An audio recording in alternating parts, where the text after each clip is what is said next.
Estamos viendo un estudio muy interesante que es acerca de lidiar con la tentación. Y la tentación es parte de la vida. Uno dice que no, a mí nadie me tienta, entonces estamos siendo mentirosos o somos ilusos. Hasta Jesucristo mismo fue tentado. Y eso no hemos aprendido en la sesión anterior. Es más, Hebreos 4:15 nos dice que nuestro Señor ha sido tentado en todo según nuestra semejanza, pero sin pecado. Y es nuestro Señor Jesús nos dejó un ejemplo a seguir. Y nosotros como hijos de Dios, como sus seguidores de Cristo, no podemos vivir con obediencia a Dios si estamos nosotros cediendo a la tentación de manera continua. Pero nosotros podemos mantenernos firmes frente a la tentación. Así que nosotros debemos identificar primero la fuente de nuestros pecados, la fuente de nuestra tentación, exponer nuestros ídolos. En este estudio, nuestro objetivo, nuestra oración debe ser que nosotros debemos aprender a estar satisfechos únicamente en Dios, quien es el proveedor de todas las cosas. En el estudio anterior hemos aprendido acerca de la fuente de la tentación, el origen de la tentación. La tentación hemos aprendido que es una realidad para todo ser humano, tanto creyente como no creyente. Pero hemos aprendido un punto muy importante, y lo hemos visto en el libro de Santiago, que Dios no nos tienta, sino por el contrario, Él nos da los medios para resistir la tentación. Así que el día de hoy, hermanos, nosotros vamos a aprender el segundo punto de ese estudio acerca de lo que significa la tentación de confiar en mí mismo en lugar de confiar en lo que Dios provee. Y ahí está incluida también la gratificación instantánea, puesto que vivimos en un mundo de gratificación instantánea y de autocomplacencia. Y los que hacen campañas de publicidad, los que trabajan en eso a menudo, hacen que la autocomplacencia sea parte de sus estrategias de marketing. Las compras en línea se han, ¿cómo se dice?, duplicado, cuadriplicado exponencialmente durante los últimos 10 años, ¿verdad? Y que ahora tenemos Amazon Prime, que cómpralo hoy, y tu pedido no solamente ahora no quiere que llegue mañana, te puede llegar hasta el mismo día, inclusive con un drone, ¿verdad? Que te lo aterriza en la puerta de tu casa. ¿Y es por qué? Porque es algo que queremos complacernos instantáneamente y lo queremos ya. Pero estos vendedores o estas compañías de publicidad no han sido los primeros en utilizar esta estrategia que las personas queremos todo ya y rápido. Desde el principio, hermanos, Satanás ha utilizado la gratificación instantánea en su manera, en su bolsa de trucos, ¿verdad? Para seducirnos por un camino que no necesitamos nosotros ir. Primero lo usó con Adán y Eva. Lo probó con Jesús. Y ahora también, ¿por qué no probaría también con nosotros mismos? El estudio de hoy nosotros aprenderemos una cosa muy importante. Lo que podemos aprender de entre muchas cosas, hermanos, es que en este punto es recordemos, recuerda, reconoce en tu corazón, dice el libro que vamos a ver de Deuteronomio. Recuerda cómo Dios nos ha sustentado durante todos estos años. Nosotros vamos a ver aquí en el libro de Mateo, en el Evangelio de Mateo capítulo 4, el relato de Jesús siendo guiado por el Espíritu Santo al desierto justo después de su bautismo. Aquí nosotros veremos las tentaciones, las cuantas oportunidades que el tentador tentó a nuestro Señor Jesucristo. Pero también veremos en el libro de Deuteronomio, el capítulo 8, en las maneras como Dios ha sustentado a su pueblo durante el tiempo que ellos estuvieron en el desierto. Bendito Padre amado, gracias Señor Dios por tu provisión diaria, mi Señor, por tu provisión durante todos estos días, durante todos estos años, mi Señor, durante toda nuestra vida. Señor Padre amado, gracias por todo lo que tú nos has proveído, Señor. Protégenos, Padre, Señor, de la tentación de confiar en nosotros mismos, de confiar en nuestras propias fuerzas, de confiar en nuestras propias posesiones. Te damos las gracias, Señor, por haber proveído para nosotros en todo tiempo, mi Señor, en este lugar. Y también, mi Señor, Gracias, Señor, por proveer de las cosas a tu propio tiempo, Señor, y no al nuestro. Señor, ayúdanos a recordar de tus bendiciones en el pasado y nos permitas confiar, Señor, que aunque somos personas de poca fe, Señor, ayúdanos en esta incredulidad que tenemos, Señor. Ayúdanos en confiar en tu palabra, Señor, en tus promesas, Padre amado, de que todo, mi Señor, lo que tú provees, mi Señor, lo provees tu tiempo perfecto y en la cantidad adecuada según nuestra necesidad. Te lo agradecemos, Señor, por todo y ayúdanos en este estudio, Padre amado, para tener y para confirmar tu promesa, mi Señor, y la confianza que tenemos en ti. Todo esto te lo pedimos en el nombre de tu Hijo amado, nuestro Señor Jesucristo, quien nos dio la mayor provisión que nosotros debemos tener, que es la vida eterna junto a ti, Padre amado. Te lo pedimos todo en tu nombre. Amén. Amén. Hermanos, ¿qué les parece si vamos al libro de Mateo, capítulos 4, versículos del 1 al 4? Mateo 4, del versículo 1 al 11, se enfoca en Jesucristo y su victoria sobre la tentación. Como siempre, Jesús, en este pasaje de Mateo que usted leyó, sirve como nuestro ejemplo. Aquí, Él es nuestro ejemplo frente a la tentación, al demostrar un modelo que podemos seguir para resistir al tentador.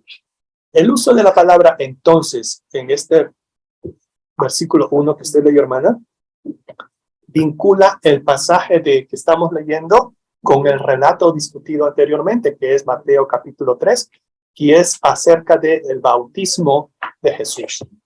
Dios ordenó la secuencia de las tentaciones, pero no las causó directamente. Esto hemos aprendido, hermanos, en el estudio anterior, en la que Dios nunca es responsable de tentar a nadie, porque Él no puede ser tentado y no tienta a nadie. Santiago 1:3.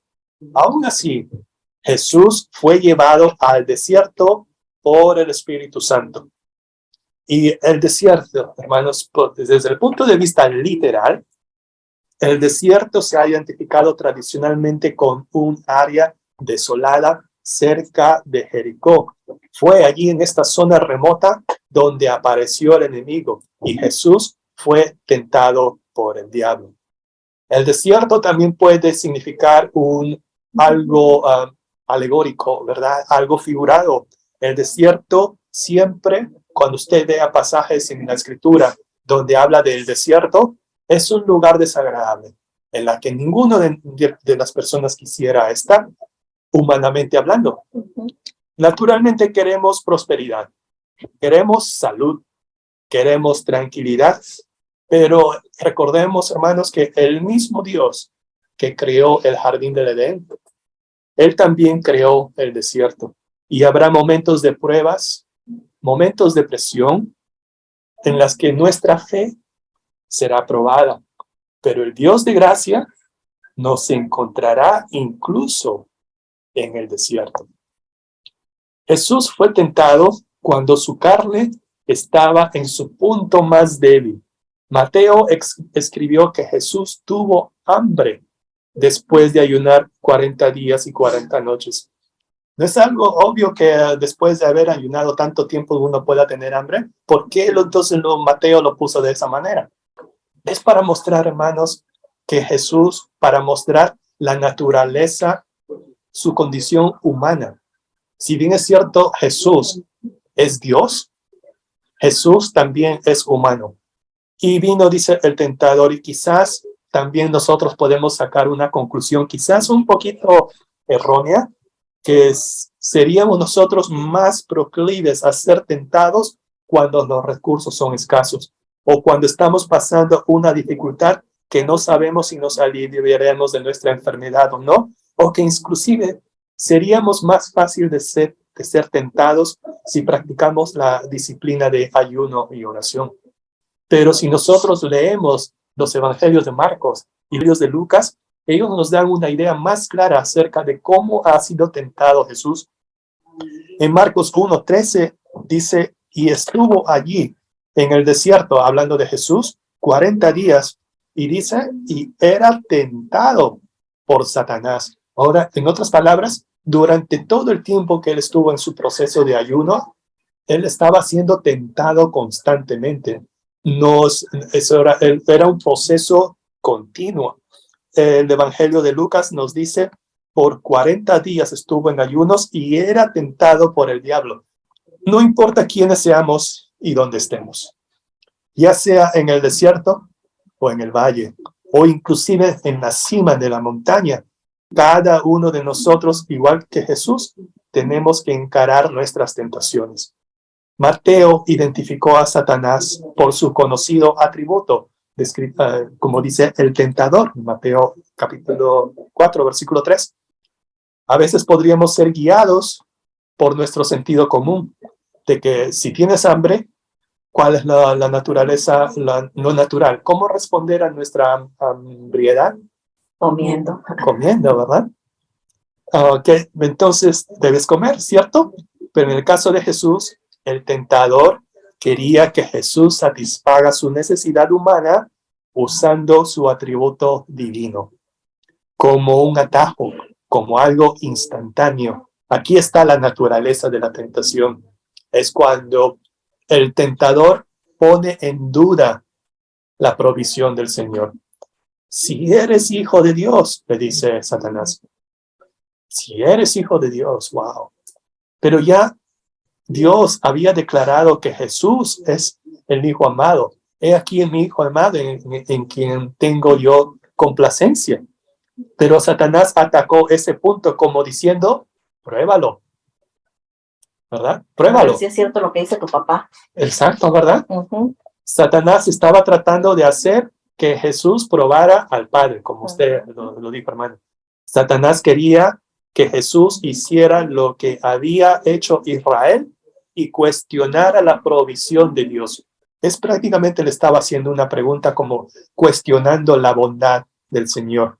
Así como en el jardín del Edén, el tentador le dijeron, ¿verdad? A la pareja, ¿con que Dios os ha dicho no comáis de todo árbol del huerto? Génesis 3:1. Así como en la caída de la humanidad en el huerto de Edén, el calumniador intentó poner en duda la bondad de Dios y de su provisión a su tiempo en la mente de Jesús. El Satanás le instó a Jesús a pedirle que convierta las piedras en pan para satisfacer su necesidad. Y a veces pensamos que cuando las cosas se ponen muy difíciles, podemos salir del apuro cediendo a la tentación. Como dice en el mundo pragmático, el fin justifica los medios. ¿Cuántas veces hemos escuchado a alguien decir eso? Aquí Jesús tenía dos opciones muy claras. Opción 1, confiar en el Padre para satisfacer todas sus necesidades, incluida la comida. O opción número 2, tomar el asunto en sus propias manos y convertir las piedras en pan. Había un punto importante en juego en toda esta prueba. La misión de Jesús, que era salvar a la humanidad y traer restauración.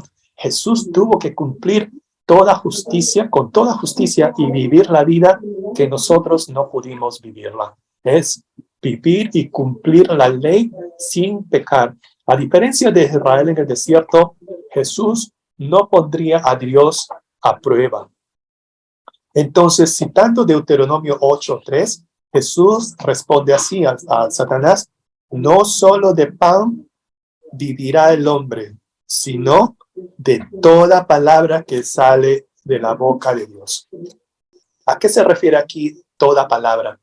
Lo que Jesús estaba diciéndole al tentador es que toda palabra se refiere a las promesas del Señor, a las promesas de Dios, a su carácter, al carácter de Dios. El Señor, nuestro Dios, es un Dios inmutable. Quiere decir que no cambia, ¿verdad? Como lo hemos aprendido en la sesión anterior. Cuando dice verdad, toda palabra. Cuando a usted le dicen, usted es una persona de palabra, ¿qué están diciendo de usted? Que si es usted una persona que cumple con sus promesas, que cumple con sus compromisos. Dios alimentó milagrosamente a este pueblo por medio del maná. algo que ellos nunca habían visto. En otras palabras, así como Dios abrió nuevas sendas para su sostén, también lo hará con nosotros. Y de eso es los que tratan los versículos siguientes del libro de Deuteronomio. Deuteronomio 8, del 2 al 5. Debido a que los israelitas de Éxodo, o sea, sus papás de estos del libro de Deuteronomio, no creyeron que Dios los libraría, no pudieron entrar a la tierra prometida. Y como juicio, Dios los hizo vagar por el desierto durante 40 años, hasta que esa generación desobediente murió. Dios preparó una nueva generación para entrar en la tierra. Una parte clave de esta instrucción fue que se acordaran de que Él había hecho por ellos, que lo que Dios había hecho por estos descendientes, por esta nueva generación. Moisés explicó que el tiempo difícil de vagar por el desierto durante 40 años fue para mostrar muchas verdades importantes a la gente, para mantenerlos fieles. La peregrinación por el desierto fue un tiempo de disciplina que se hizo necesaria por los pecados del pueblo. Entonces, con este fin, Dios los guió a través del desierto como un medio para afligirlos y para probar su compromiso con Él. Esa palabra afligir es que Dios está tratando de afligir a su pueblo.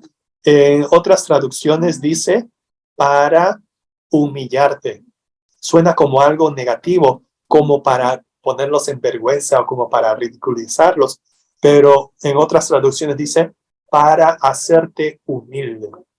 Pero es para hacernos humildes, para saber, dice, ¿verdad? Para probar el compromiso con Él, para saber lo que había en tu corazón, dice, ¿verdad? Este versículo. Si habías de guardar sus mandamientos o de plano los ibas a desobedecer. De las muchas provisiones de Dios, la primera de ellas es que Dios proveyó guía, dice aquí en este mismo versículo, para que veas por dónde te ha traído Jehová, tu Dios.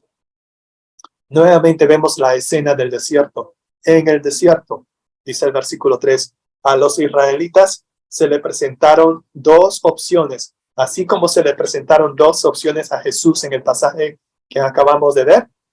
Aquí viene la prueba. Opción 1, ¿podían confiar en Dios y su provisión? U opción 2, murmurar contra Él y pasar todo el tiempo quejándose. Como le habíamos dicho también, dice en la Nueva Versión Internacional, dice, te humilló y te hizo pasar hambre, dice, pero luego te alimentó con maná. En el desierto, ellos no podían producir su propia comida, sino que tenían que depender completamente de Dios para la comida. Moisés les recordó que el hombre no solo de pan viviría, sino que todo lo que sale de la boca del Señor. Dios siguió proveyendo en el desierto. Dios prometió proveerles pan del cielo. Este alimento diario se llamaba maná. ¿Qué significa maná? ¿Y sabe lo que significa maná? ¿Qué es esto? Que era algo nuevo que no habían comido ellos Así, antes. exactamente, que no Sí, había... porque ahí dice comida, ¿verdad? Comida que no conocían ni tus padres la habían conocido. Así Era es. algo nuevo. Tenía maná porque vino por mandato de Dios. En otras palabras, como lo hemos leído en Mateo, por su palabra, por la palabra del Señor. En ese sentido, el maná simbolizaba más que solo el alimento físico que la gente creía que necesitaba desesperadamente, sino representaba la provisión de Dios, su palabra, la palabra que, o sea, que nosotros podíamos confiar en Él. Dios proveyó para sus necesidades materiales. Dios no solamente los alimentó, sino que también los vistió. Milagrosamente su ropa no se gastó en esos 40 años, ni se les hincharon los pies. En ese sentido, hermanas, la experiencia del desierto fue más un tiempo de aprendizaje en el que Dios estaba condicionando a su pueblo para vivir en fidelidad al pacto con Él. Eso requería un cambio de corazón. Debían tener en cuenta, saber entonces, como usted leyó, hermana, leyó en este versículo 5, reconoce a sí mismo en tu corazón que como castiga el hombre a su hijo, así también Dios te castiga. Y eso es para que nosotros reconozcamos, dice, en nuestro corazón de dónde vienen todas las bendiciones. Así que cuando nos sentamos de esa manera, debemos reconocer a sí mismo esto en nuestro corazón, que el Señor anticipó un resultado específico para sus tratos con ellos en el desierto. El Dios que los amó y los proveyó de maneras milagrosas, incluso cuando eran tan indignos y tan infieles, ciertamente era un Dios en quien se podían confiar en todas las áreas de su vida. ¿Y eso cómo puede aplicar a nosotros, hermanos? ¿Qué nosotros podemos aprender de este relato que estamos leyendo en el libro de Deuteronomio? Así como leemos aquí, hermanos, el apóstol Pablo nos dice en Romanos capítulo 15, versículo 4, porque todas las cosas que se escribieron antes para nuestra enseñanza se escribieron, a fin de que por la paciencia y la consolación de las escrituras tengamos esperanza. Así que cuando te sientas tentado a dudar de la provisión de Dios, ¿qué debemos hacer? Confiar en sus promesas. Así es, ¿verdad? Exacto. Recordar las veces en que Él nos ha proveído según sus promesas, según su palabra. Mira hacia atrás en tu vida y considera cómo Dios ha provisto para tus necesidades, y no solamente necesidades materiales, necesidades de salud también, necesidades en los momentos de mucha enfermedad, de incertidumbre, necesidades de seguridad, y todas esas cosas brindadas solamente por la palabra, por su palabra del Señor. Puede haber momentos con poco que tenemos, o puede haber momentos con mucho. Pero Dios provee lo que necesitas cuando lo necesitas. Filipenses 4:13 es un versículo muy conocido, pero si vamos a Filipenses 4:12, el apóstol Pablo nos dice así: sé vivir humildemente y sé tener abundancia. En todo y por todo estoy enseñado, así como para estar saciado o como para tener hambre. Así para tener abundancia como para padecer necesidad. Todo lo puedo en Cristo que me fortalece. Ese es el contexto, ¿verdad? De Filipenses 4:13. No es acerca de que todo lo podemos hacer, sino que en las situaciones de dificultad, en las situaciones en que tenemos mucho, o que sea que tengamos poco, tenemos contentamiento en el Señor, puesto que a través de Él todo lo podemos. ¿Qué les parece, hermanas, si vamos a Deuteronomio 8, versículos del 6 al 10, por favor? Anteriormente, Dios había hecho una promesa de pacto para proveer para su pueblo. Si obedecían su palabra y guardaban su pacto, serían su pueblo. Él sería su Dios y les daría una tierra que fluye leche y miel. Eso había estado en el libro de Éxodo. Pero esta generación, ¿verdad?, fracasó en cumplir su pacto. Ahora aquí, 40 años después, Moisés ahora preparaba a la segunda generación para entrar en la tierra y les recordó: guardarás pues los mandamientos de Jehová tu Dios, andando en sus caminos y temiéndole. Cumple los mandamientos, en otras palabras, cumple los mandamientos del Señor tu Dios. ¿Cómo los iba a cumplir? Primero, debían andar en sus caminos, ¿verdad? Estaban siendo llamados a ser absolutamente obedientes a sus estatutos y mandamientos y a vivir sus vidas en una sumisión fiel. En segundo lugar, debían temerle, debían temer con reverencia, ¿verdad? Obedeciendo al Dios tan poderoso y santo. El beneficio de estar en una relación de pacto con Dios se ve en la manera como Él provee. Dios estaba llevando a los israelitas a una tierra, o a una tierra únicamente, a una buena tierra. No solamente a una simple tierra, ¿verdad? A una buena tierra.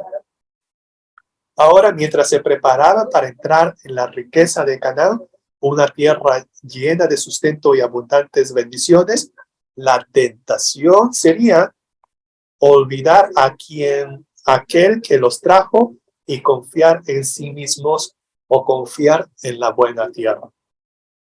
Los versículos del 7 al 9 brindan imágenes asombrosas de la tierra de Canaán.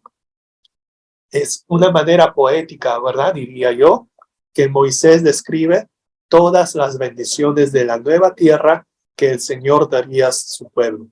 Quizás no se percibe, pero si leemos los versículos 7 al 10 de manera repetitiva, sí nos podemos dar cuenta, ¿verdad?, de que hay una palabra clave en la provisión del Señor.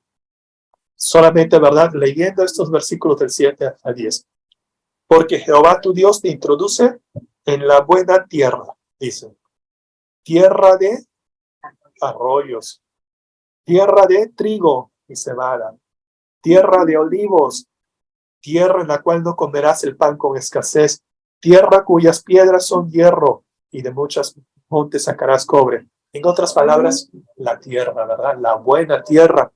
Y comerás y te saciarás, dice, y bendecirá a Jehová Dios, dice, por la buena tierra. Aquí estamos viendo, ¿verdad?, las promesas del Señor, las provisiones del Señor en la buena tierra que Él les estaba dando para ellos.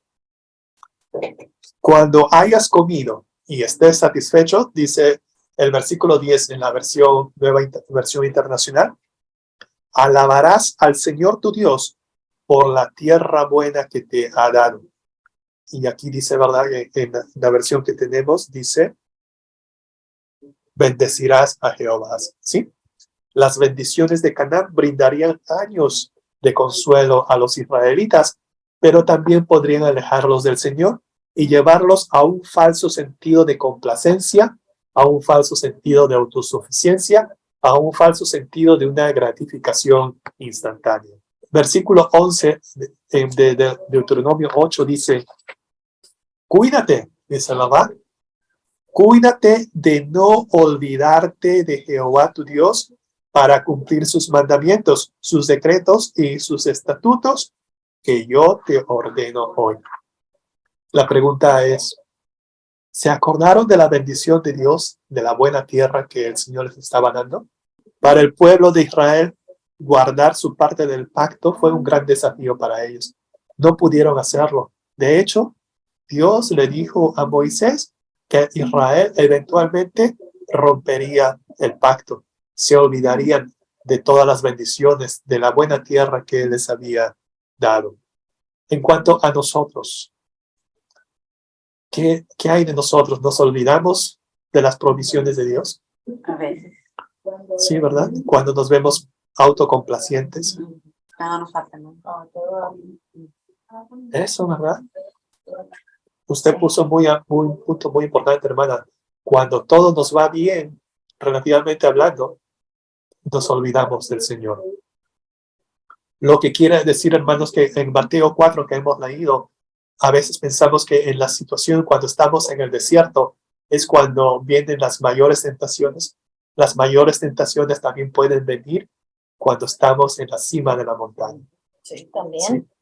Nos confiamos. Nos confiamos, así es. Nuestras propias fuerzas a veces, nuestros propios trabajos. Ajá. Y decimos, por mí, yo puedo, porque yo puedo. Por eso estoy aquí en la cima. Y nos confiamos. Así es. Gracias. En nosotros mismos. Y es así, hermanos, que en cuanto a nosotros, Jesús guardó el pacto por nosotros. Porque nosotros, hermanas, fracasamos miserablemente. Pero Jesús vivió la vida perfecta y de perfecta obediencia que nosotros somos incapaces de hacerlo, ¿verdad? Jesús estableció un nuevo pacto por su sangre derramada en la cruz. Y la mayor provisión basada en la palabra del Señor, la mayor provisión que Dios nos ofrece es su propio Hijo. Cuando venimos a Dios por fe en Cristo, somos herederos de todas las riquezas de Dios. No hay nada que Él nos retenga. Esto no significa que no experimentaremos tiempos de escasez, tiempos de enfermedad, tiempos de falta de seguridad. A veces Dios quiere enseñarnos durante estos tiempos que estamos pasando en el desierto. Para Jesús fueron 40 días. Para usted, quizás su desierto puede ser años, o quizás toda esta vida que nos resta en esta tierra. Pero Dios provee todo lo que necesitamos para vivir una vida que agrade a Él. Terminando este estudio, el libro de Proverbios, capítulo 30, versículos del 8 al 9, nos dice así: vanidad y palabra mentirosa, aparta de mí. No me des pobreza ni riquezas. Manténme del pan necesario, no sea que me sacie y te niegue y diga quién es Jehová. O que siendo pobre, hurte y blasfeme el nombre de mi Dios.